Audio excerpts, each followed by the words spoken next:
Good morning, everybody. So, welcome to the third week of the semester. This is the first day of the poetry module. So, I have graded everyone's quizzes, the reading quizzes from the short story section. Of course, tonight being Monday night is the due date for the papers on these short stories, and I've not seen a lot of those turned in yet, but I'm hoping to see them by the end of the day, and I'll start working my way through those pretty soon. I hope that by the end of the week I'll have all those graded so you'll know where you stand there. Some of the quizzes, it was clear to me that the people read the stories. Some of them, it was clear to me that the people did not read them closely. Not to say you didn't read them, but you just didn't read them very closely. And then there were some that some of the answers were identical between students to a point. If it was like a one or two word answer, of course, a lot of those are going to be identical.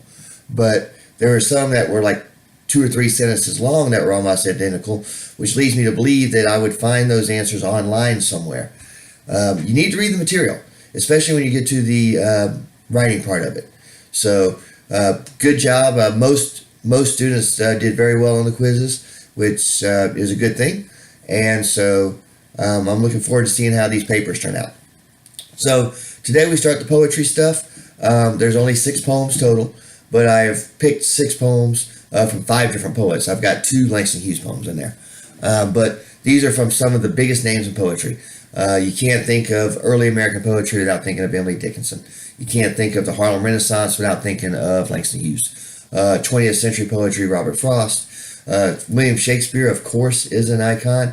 And then Sylvia Plath. Her poem's going to be the longest and the most difficult one. Some of these poems are short, but they still require some thought. They're not limericks. They're not like real quick jokes or anything like that. These are poems that have deeper meaning. These are poems that require some thought to understand. And Daddy really requires a lot of work.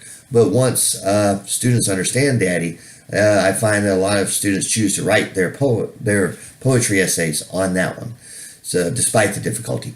So there are slideshows with every poem that you can look at to help you understand them. Please read the poetry and then take the quiz. And I think you have 2 weeks to do all of that. And then, of course, write the papers as well. So get those prose papers completed. Get that poetry done. I've chosen some poems that will stick with you long after this semester's over. And I think you will like them.